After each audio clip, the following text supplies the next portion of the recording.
우리 주님의 위로와 은혜가 이 자리에 나오신 모든 분들에게 가득하시기를 주님의 이름으로 축원합니다. 우리 감리교회는 영어로 메소디스트라고 불립니다. 규칙쟁이라는 뜻을 가진 메소디스트라는 이 말은 사실은 모욕적인 이름이었습니다. 감리교인들을 핍박하고 왕따시킬 때 하던 말이 이 말이었기 때문입니다. 처음에 메소디스트라는 말은 웨슬리 목사님과 그의 친구들이 거룩하게 살고자 조직했던 한 모임, 신성클럽에 대한 별칭으로 나온 말이었습니다. 시간을 정해서 열심히 기도하고 정기적으로 금식하며 또한 규칙적으로 성경을 공부하는 등등 경건 생활에 힘쓴 것을 조롱하기 위한 말이었습니다. 지나치게 엄격하고 규칙적이라고 비아냥된 것입니다. 그런데 이 메소디스트라는 말에는 단지 그런 가벼운 조롱의 의미만 있지 않았습니다. 이 말에는 조롱을 넘어선 비난과 공격도 담겨 있었습니다.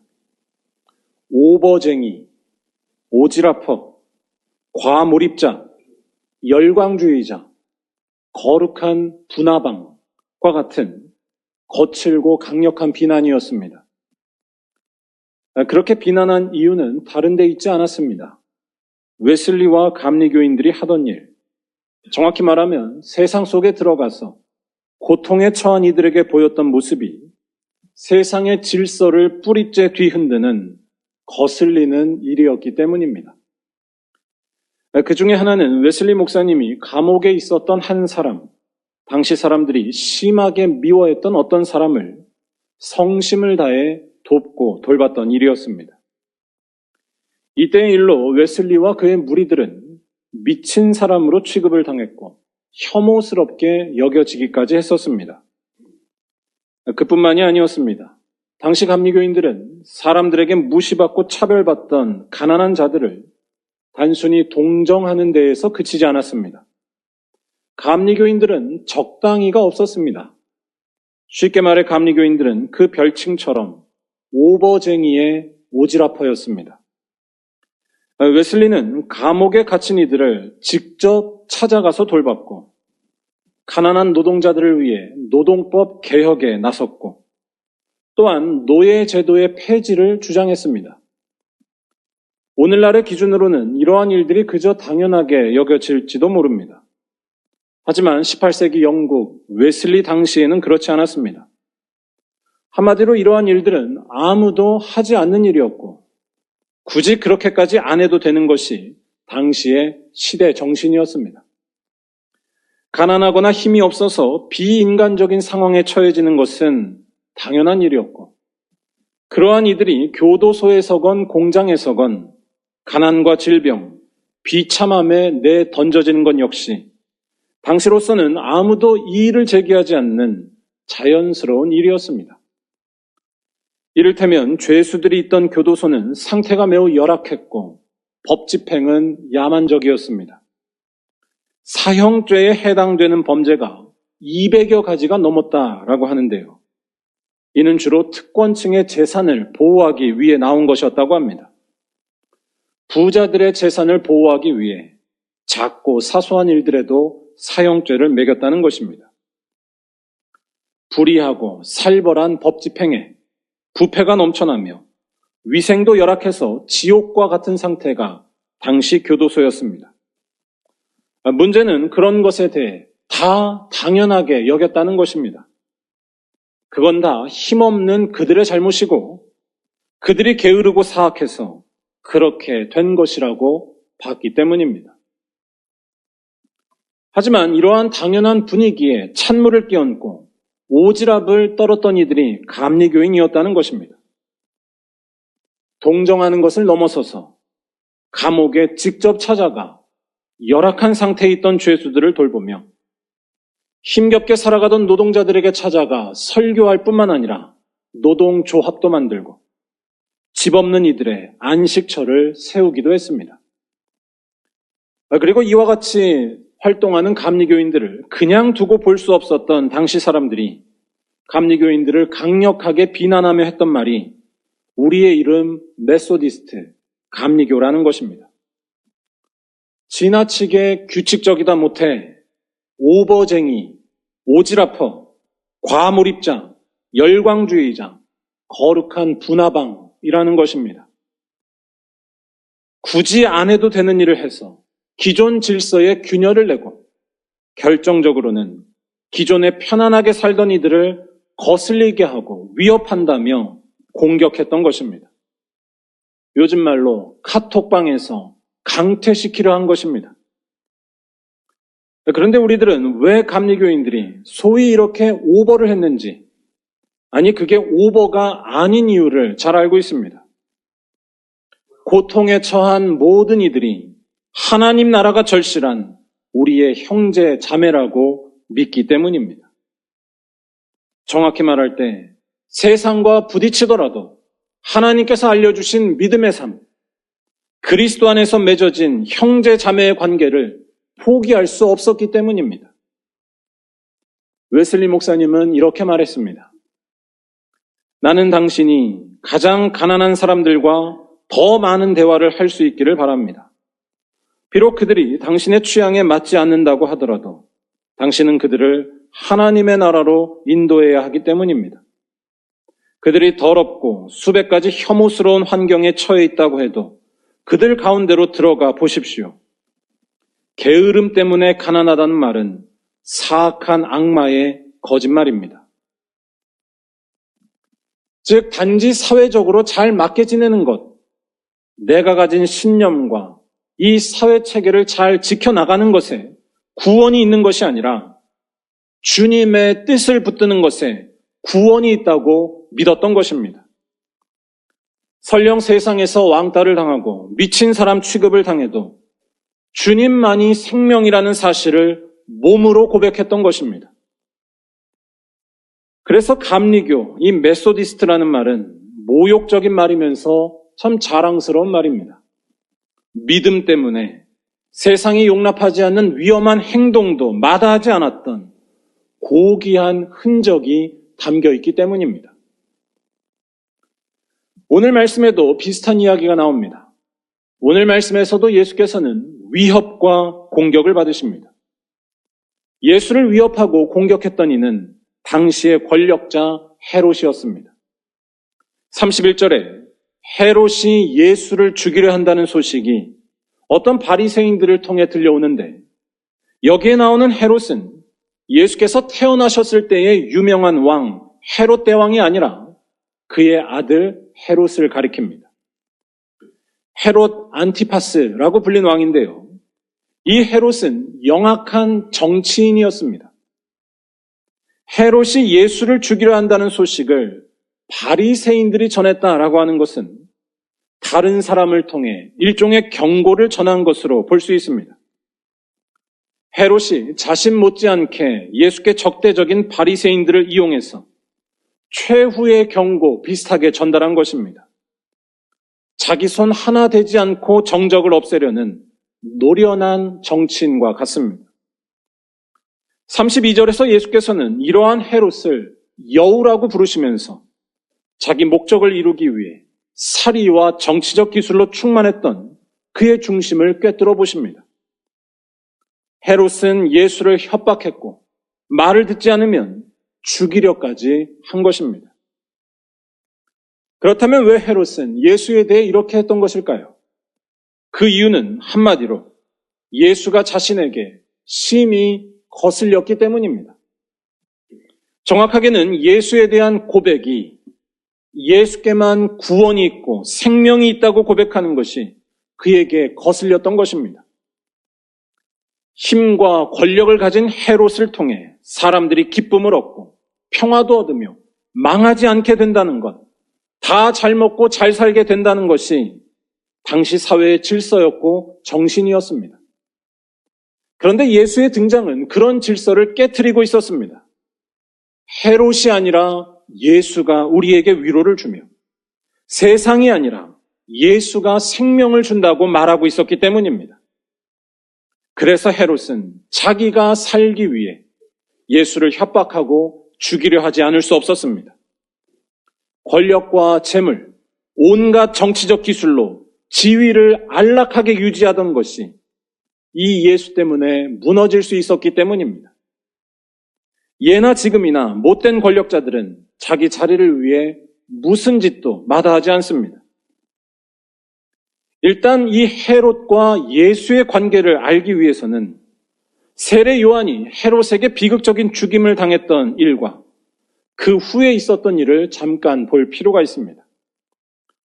누가복음 9장 7절에서 9절까지를 보면 헤롯과 예수에 대해 전하는 누가복음의 첫 번째 말씀을 볼 수 있는데요. 여기서 헤롯은 당황스러운 소식을 접합니다.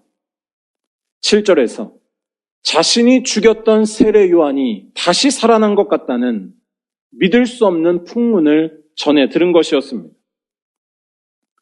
헤롯은 과거에 부끄러운 일을 저지른 적이 있었습니다.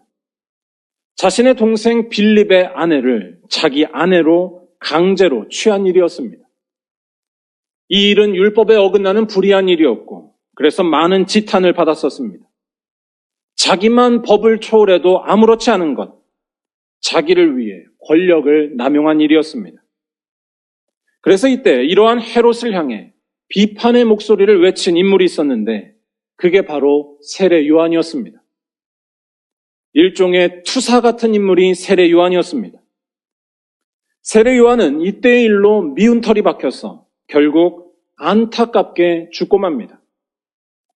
헤롯이 불법적으로 아내로 삼았던 여인 헤로디아의 음모로 세례 요한을 죽일 마음까지는 없었던 헤롯 손에 의해 안타깝게 죽고 만 일이었습니다. 그런데 이후에 당황스러운 소식이 헤롯에게 전해진 것이었습니다. 이 세례 요한이 죽은 자 가운데서 살아났다라는 소식이었습니다. 일단 이 소식은 사람들이 예수를 보고서 한 이야기였습니다. 사람들이 예수를 보고서 세례 요한의 환생처럼 여겼다라는 것인데 이러한 반응은 크게 볼 때 이상하지 않은 반응이었습니다. 예수께서는 세례 요한처럼 잘못된 세상이 하나님의 말씀대로 바르게 되는 것에 대해 말씀하시는 것으로 보였기 때문입니다. 당시 수많은 군중들이 예수께 환호하며 쫓아왔던 것이 그 증거라 할 수 있습니다. 불의한 일들을 심판하고 세상이 하나님의 말씀대로 돌아가게 할 혁명가, 또 다른 세례 요한으로 기대한 것입니다. 쉽게 말해 예수를 통해 세상이 좀 좋아지기를 바란 것입니다. 그리고 이러한 분위기 속에 헤롯은 당황하면서 사람들이 반겼던 예수에 대해 분노했다는 것입니다. 그런데 방금 설명드린 내용들이 헤롯에게 위협이기는 했지만 사실 그것만이 헤롯의 분노를 일으킨 이유의 전부는 아니었습니다.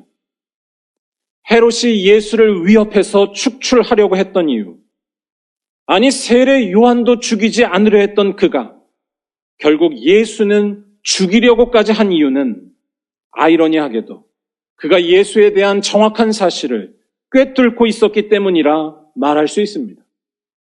예수는 그리스도라는 것입니다. 아니 예수만이 그리스도라는 것입니다. 구원은 예수를 통해서만 가능하다는 것입니다. 예수를 믿는 것은 근본적으로 기존의 세계관을 거부할 수밖에 없는 세상이 용납할 수 없는 일입니다. 인간의 욕망을 실현하고 정치, 경제적 변화나 혁명이 일어나도 삶의 질이 근본적으로 바뀌는 것은 아닙니다. 여러분, 아무리 부자여도 지옥같이 살 수 있고 우리의 욕망이 결코 채워지지 않는다는 것을 피부로 느끼며 살고 계신가요? 이러한 질문을 불편하게 여기시면서 그저 적당히 좋아지는 것 정도, 기존의 삶이 나아지는 것만으로도 참 괜찮은 일이라고 하실 분이 계실지 모릅니다. 그런 일마저 이루기는 쉽지 않기 때문에 그러한 일은 필요하고 또한 세례 요한의 선포에 대해 기독교인이라면 다 소중히 여겨야 합니다. 하지만 여기에서 우리들은 신앙의 중심으로 치고 들어가야 합니다.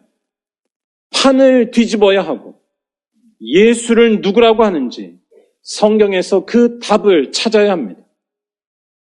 제가 서두에 웨슬리 목사님에 대해 말씀을 드렸는데 웨슬리 목사님께서 그저 세상에서 받아들여지는 일 정도에 머물지 않으시고 말 그대로 오지랖퍼, 오버쟁이가 된 이유를 한번 곰곰이 생각해 보시길 바랍니다. 그건 구원은 예수를 통해서만 가능하다고 그가 확실히 믿었기 때문입니다. 참된 생명은 예수만이 주신다는 것을 고집했기 때문입니다. 여러분, 만약에 기독교가 그저 세상살이를 좀 발전시키고 향상시키기 위해 존재하는 것이라면 오늘 말씀에 나온 헤롯이 예수님을 죽이려고까지 할 이유가 굳이 있을까요? 앞서 말씀드렸지만 헤롯은 세례 요한에 대해 세례 요한을 죽일 마음까지는 없었습니다. 마가복음 6장 26절을 보면 세례 요한을 죽여달라는 당황스러운 요청 앞에 헤롯은 심히 근심하던 것으로 나옵니다. 즉, 세례 요한도 죽이지 않으려 했었던 헤롯이 예수는 죽이려 했다는 것. 이 사실은 세례 요한과 예수의 근본적인 차이를 드러냅니다. 인간의 삶이 향상되는 것, 좀 좋은 세상을 만드는 것이 구원을 주는 것이 아니라는 사실입니다. 상상컨대 아마도 헤롯은 세례 요한을 죽이기보다는 그를 통해 많은 도움을 받으려 했었을지도 모릅니다. 잘 몰랐던 것도 배우고 제도도 좋게 바꾸고 사람들도 잘 살게 하면서 자신의 자리 또한 최대한 보존하려 하지 않았을까요? 아니, 세례 요한에게 좋은 자리를 제안하려 했을지도 모릅니다. 설국열차라는 봉준호 감독의 영화를 보면 지금 말씀드린 이런 상상과 비슷한 장면이 나옵니다. 헤롯 같은 권력자가 꼬리칸에 있던 일종의 혁명가 지도자와 소통하면서 타협을 제안하는 것이었습니다. 둘의 목적은 근본적으로 같았습니다. 세상을 좋게 만들자. 모두 어느 정도 잘 살게 하자는 것이었습니다.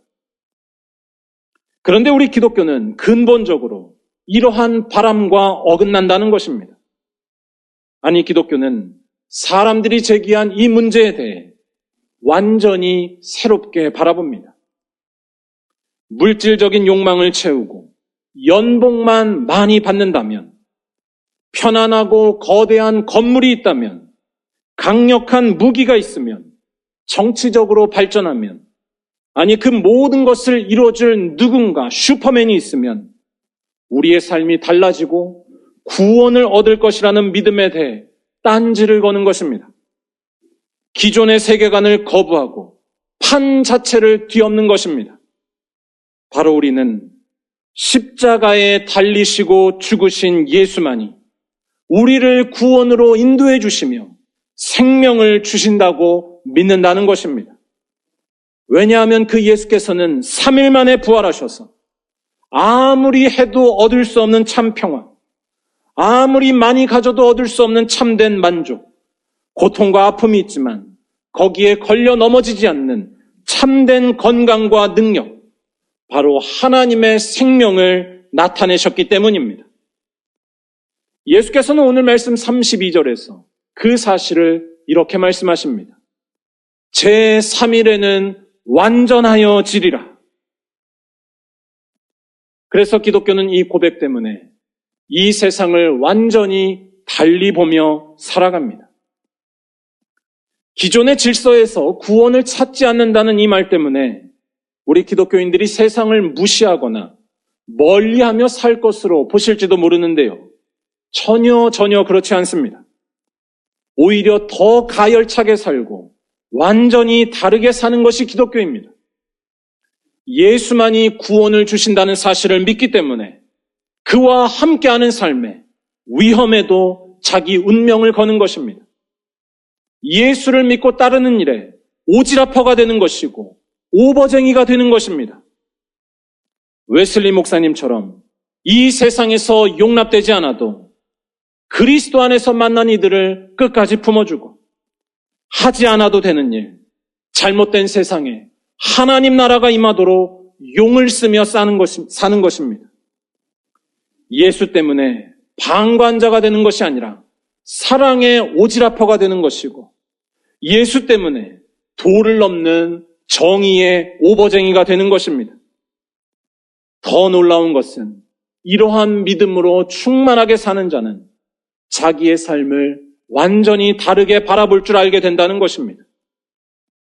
우리 모두는 세상에서 열심히 살아가다가 아플 때도 있고 서운할 때도 있습니다. 또 정말 감사하게도 즐거운 일이 있을 때도 있고 성공할 때도 있습니다.